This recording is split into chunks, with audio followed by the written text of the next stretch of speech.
morning. Today, Wyoming and Alaska hold their primary elections. Hear what local Wyoming voters have to say. Two prominent figures report testing positive for COVID, Pfizer CEO Albert Bourla and U.S. Defense Chief Lloyd Austin. Both say they are fully vaccinated. American Airlines plans to cut thousands of domestic and international flights from its November schedule. The carrier is scheduled over 30,000 less flights during the busy Thanksgiving month.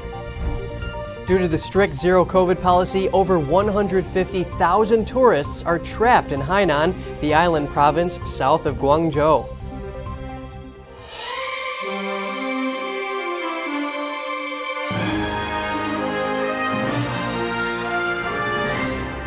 Good morning. Welcome to NTD. I'm Kevin Hogan. Good morning, and I'm Evelyn Lee. It's good to have you with us on this Tuesday morning.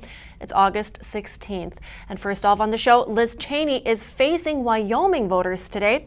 The state is holding its primary election, which could spell the end for Cheney's career in Washington. The three-term Congresswoman voted to impeach former President Trump and is vice chair of the January 6 House Committee. Back in 2020, Trump got almost 70% of the vote in Wyoming. He has endorsed Harriet Hageman, who is seen as Cheney's main opponent for Wyoming's only House seat.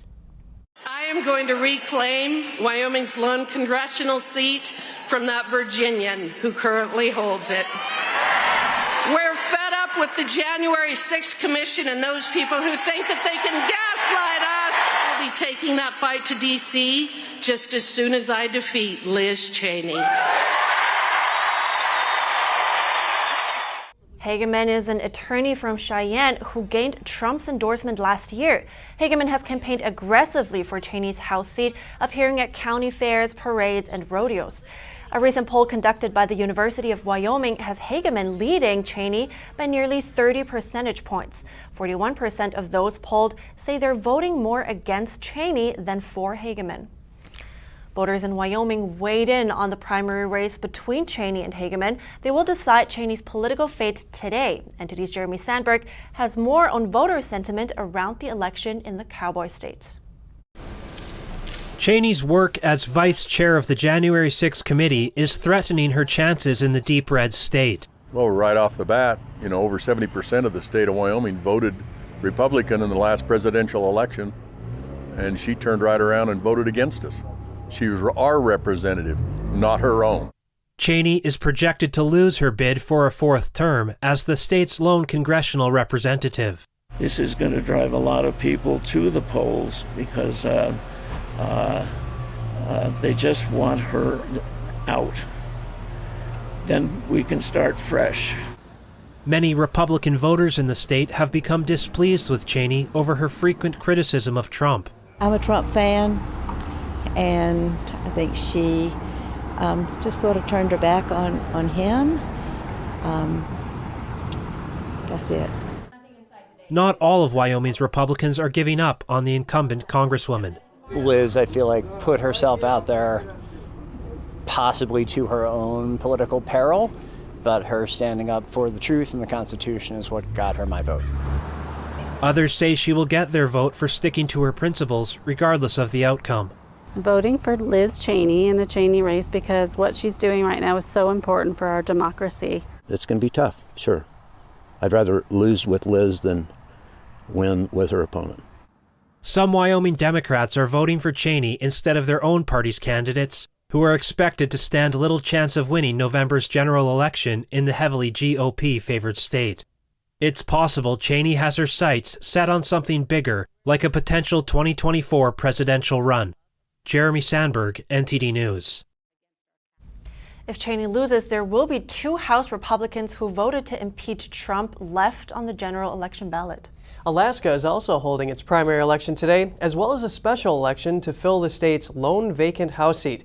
The winner will complete the term of Republican Don Young, who died in March. Trump-endorsed Sarah Palin is competing against Republican rival Nick Begich and Democrat Mary Peltola. The state's regular House-at-large primary is also being held.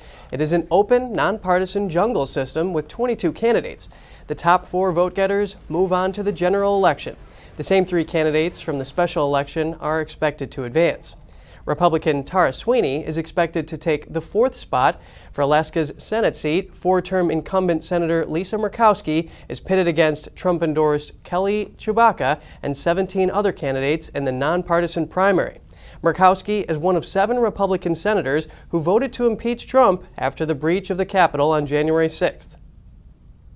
And a major issue for voters this election is inflation and, of course, the price of gas.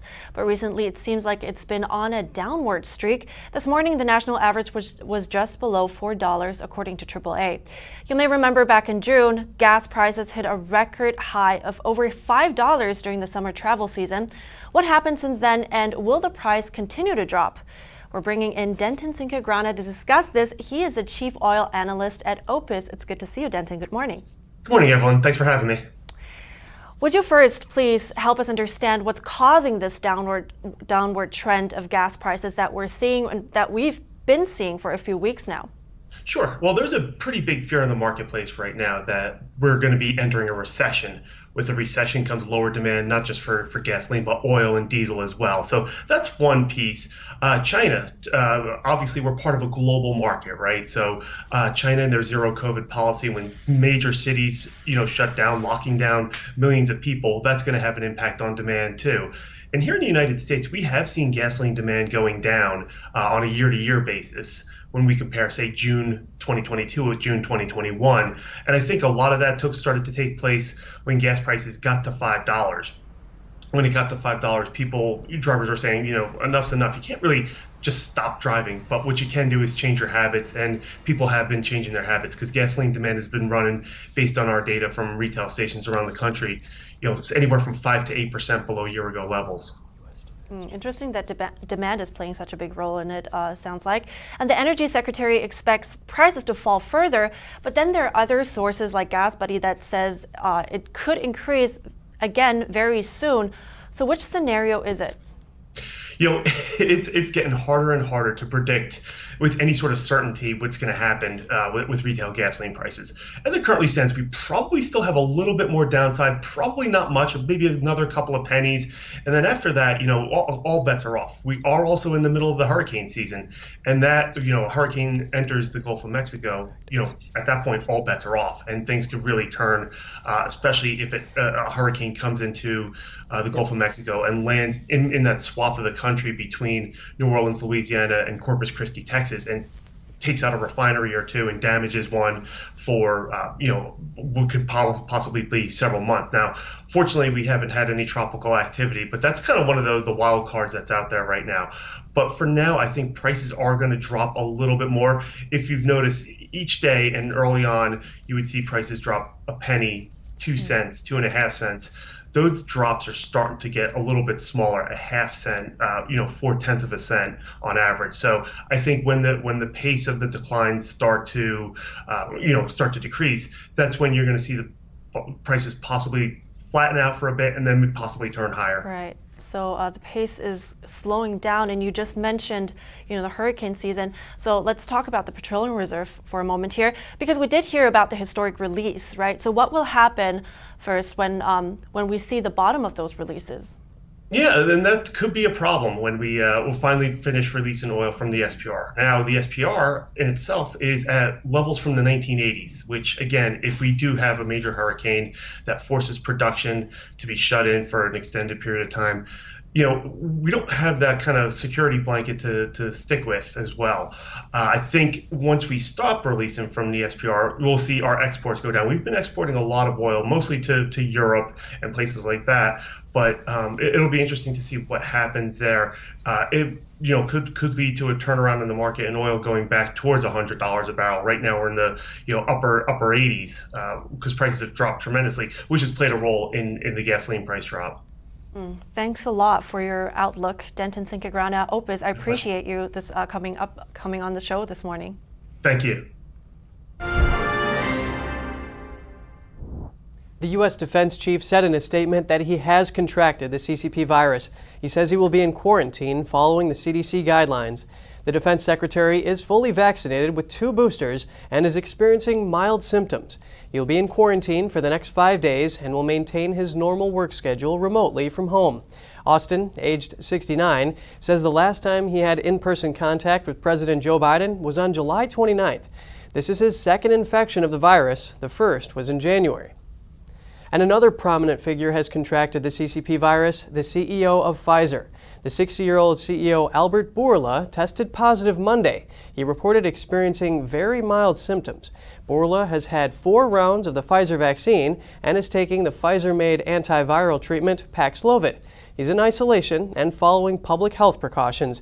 Bourla said he is confident he will have a speedy recovery. And we're turning our attention to the American Airlines, really quick to the airline industry. The airline is planning to cut thousands of domestic and international flights from its November schedule. It's partly because the airline is trying to reduce disruptions affecting the industry this year. The carrier has scheduled over 30,000 less flights for the busy Thanksgiving month. That's just 16% of total flights. While demand for air travel has surged this year, most U.S. airlines have struggled to cope with it because of a staffing shortage. The airline says the cuts reflect network and schedule planning throughout the year. Chicago O'Hare and Dallas-Fort Worth will feel the cuts the most, as will Boston and Philadelphia. In addition to American Airlines, both United and Delta have made similar cuts. And coming up, Starbucks accuses the Federal Labor Board of misconduct. The company asks that union elections be suspended nationwide pending the outcome of an investigation. And due to the strict zero-COVID policy, over 150,000 tourists are trapped in Hainan, the island province south of Guangzhou. That and more after the break.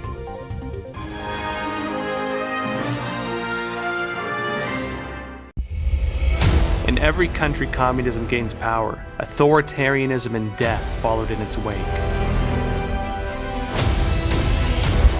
Communism promises a world without suffering, and yet does the exact opposite. The party dictates what is right and wrong. As an investigative journalist, I want to understand why. Presenting the heritage of traditional Chinese martial arts, promoting martial ethics, and reviving the true tradition. The 2022 NTD International Traditional Chinese Martial Arts Competition preliminaries will be held in New York and Taiwan.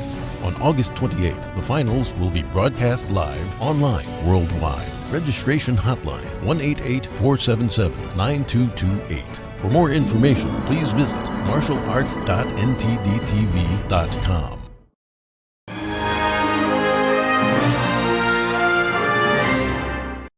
Welcome back. The United States and South Korea are set to begin their biggest combined military training in years next week. The drills come as North Korea has been ramping up weapons tests and threats of nuclear conflict against Seoul and Washington. The Allies' summertime drills will take place from August 22nd to September 1st in South Korea. Dubbed Ulchi Freedom Shield, the drills will include field exercises involving aircraft, warships, tanks, and potentially tens of thousands of troops. The countries canceled some of their regular drills and downsized others in recent years to create space for diplomacy with Pyongyang and because of COVID-19 concerns. While the U.S. and South Korea describe their exercises as defensive, Ulchi Freedom Shield will likely draw angry backlash from North Korea. The drills will reportedly include exercises simulating joint attacks, frontline reinforcements of arms and fuel, and the removal of weapons of mass destruction. And over 150,000 tourists are trapped in Hainan because of the CCP virus outbreak. That's the island province south of Guangzhou in China. Now, large groups of tourists are out protesting, demanding to go home. Due to the strict zero-COVID policy, some cities in Hainan province have been locked down for more than a week. China's resort city of Sanya has been closed down since August 6th. Causing about 80,000 tourists to get stranded in hotels and bringing them high accommodation fees. That is absolute madness. A British expat has been stuck at one of the hotels in Sanya for about 10 days. He says tourists gathered outside the lobby demanding to be moved after staff allegedly tested positive. It's absolute carnage here. People are trying to get out of the hotel because of the 11 positive cases from the staff. They're afraid they might get infected, and if they do get infected with COVID, they'll get taken away from their families, put in some, wherever they go for a few weeks, and yeah, it's not a nice process. So yeah, they're just trying to get out of this hotel. Everyone's just panicking, shouting, screaming. It's just absolute madness here. A video from August 15th shows large groups of tourists protesting in front of another hotel entrance in Sanya, shouting, "Let us go home." Another video shows a similar protest at Sanya's airport. Crowds are shouting, "Let us go home." Some are even asking the airport staff, "Why don't you let us go back?" On August 14th, only 3 planes took off from Sanya's airport, carrying only around 2,000 passengers. When a hurricane hits, devastation will be left in its wake. Getting electricity back on quickly is a godsend, and Florida Power and Lights have a solution. It's not a bird, nor a plane, and it's by no means Superman. But in the aftermath of a hurricane, it might as well be. The FPL Air 1 drone will be a hero after big storms, speeding up recovery of the power grid. Many times, electric utilities will spend hours, if not really days, just trying to assess what's happened. We do it now in minutes and hours with technology like this drone. Helicopters can't handle the winds, and satellites need clear skies to begin assessment. The FPL Air 1 flies under the clouds and sails through the winds. As soon as a storm passes, we would take it out and fly it over the damaged areas so we quickly get an assessment. So then they get that information, our engineers quickly analyze it, and we're able to then roll trucks and crews to where they're needed rather than going out and trying to figure out what's going on. After Hurricane Irma in 2017, Florida Power and Light got power to over 2 million people in 24 hours using small drones. But during Hurricane Irma, as an example, we had hundreds of drone flights. We were the first ever to do that after a hurricane. Working with the FAA, they gave us permission, and we saw firsthand what a difference it made. The FPL Air 1 can stay in the air for 22 hours. The drone can travel up to 1,000 miles, which is enough to fly over Florida twice.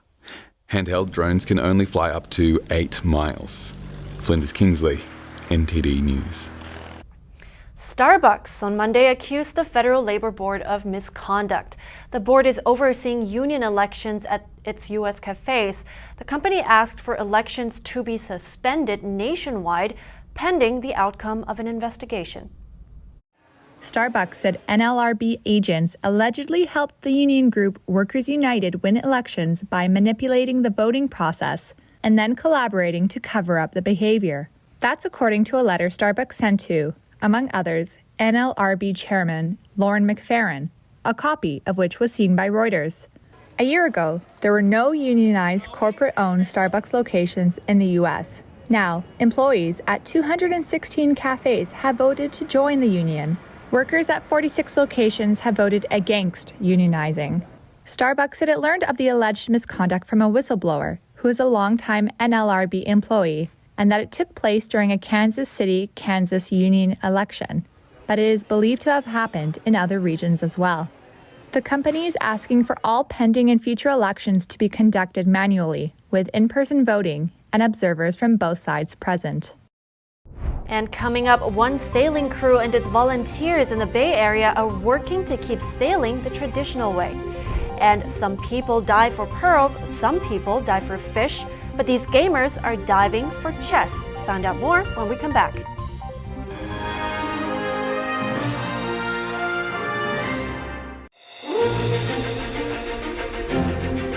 NTD's Capital Report. It's about getting answers, cutting through the fog of politics. It's about your questions and our chances to ask. What is the net impact of the American Carson Graves? Thank you for joining us. We're speaking to those in power to find out what does this mean for the people. We're here so you're in the know. The 2022 NTD 8th International Chinese Vocal Competition will be held from September 29th to October 2nd at the Merkin Hall of Kaufman Music Center in New York City. The competition is honored to have specially invited vocalists with the world-renowned Shen Yun Performing Arts to serve on its panel of judges. The gold award is $10,000. For more information, please visit vocal.ntdtv.com.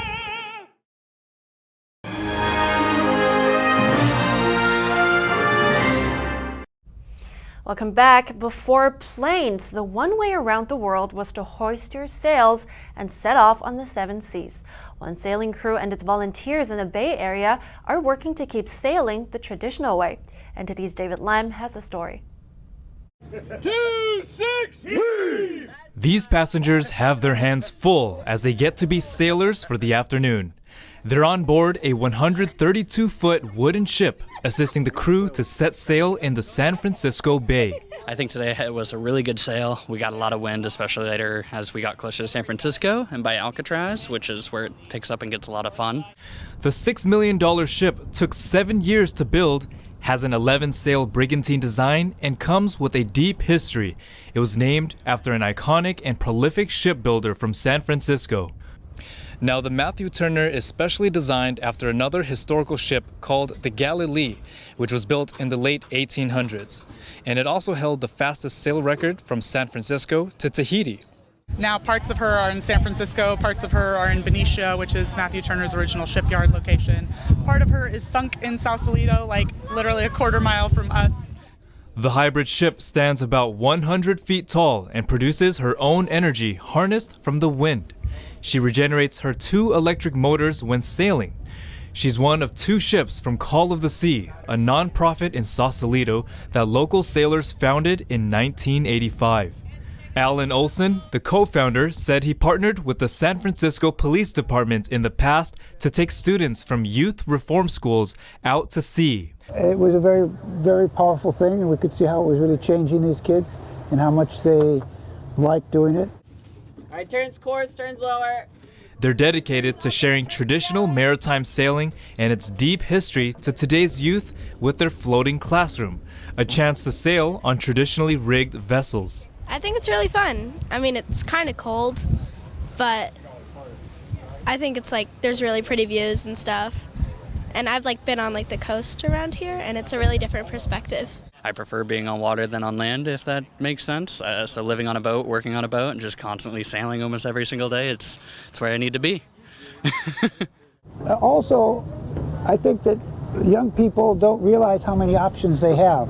They grow up in a bubble, and they don't really see outside of that bubble. But you put them on a ship and go someplace or spend some time on it, and all of a sudden they see other ideas.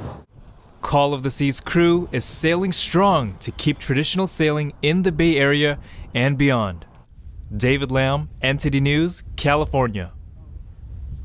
What do you do if it's hot outside, but you can't stop playing chess? Play chess at the bottom of the pool. The UK hosts the World Championship of Dive Chess. Here's NTD's Flinders Kingsley with the story. If you've ever played chess, you know how much losing your queen will get your blood boiling. So naturally, playing underwater just makes sense. The rules are simple.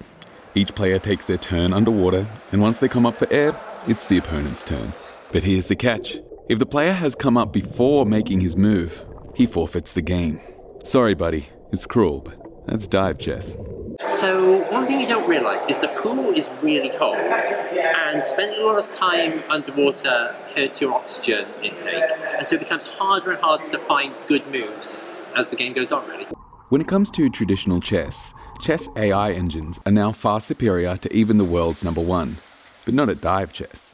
I'd like to see how long a computer running the chess AI engine Stockfish could hold its breath for. Probably not long. In my opinion, however, opinions are very split. I think that 60% is chess and 40% is other skills. Swimming, keeping your body over control, and then the pressure and your breath. This is a classic case of trying to make chess cool. But it's much more healthy than another variation called chess boxing. a game popular among those who like to level the playing field by adding a physical component.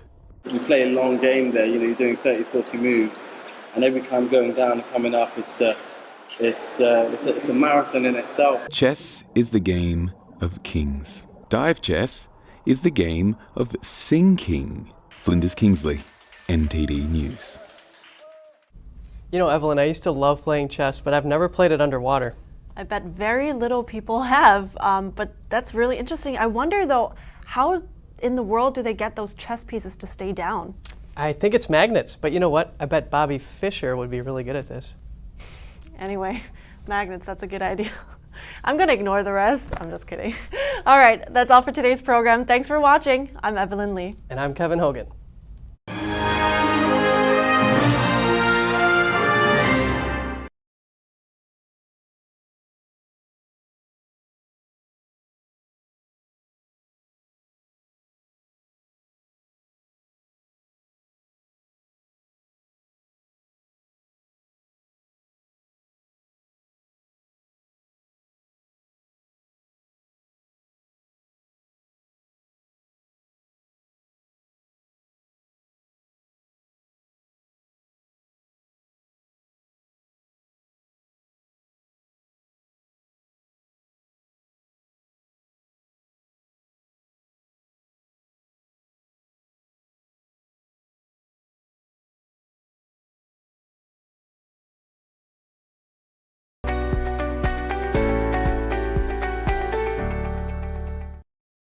Thanks for watching us on YouTube. Did you know YouTube only keeps selective videos on its platform? So if you want to make sure you get the full picture, just subscribe to our newsletter.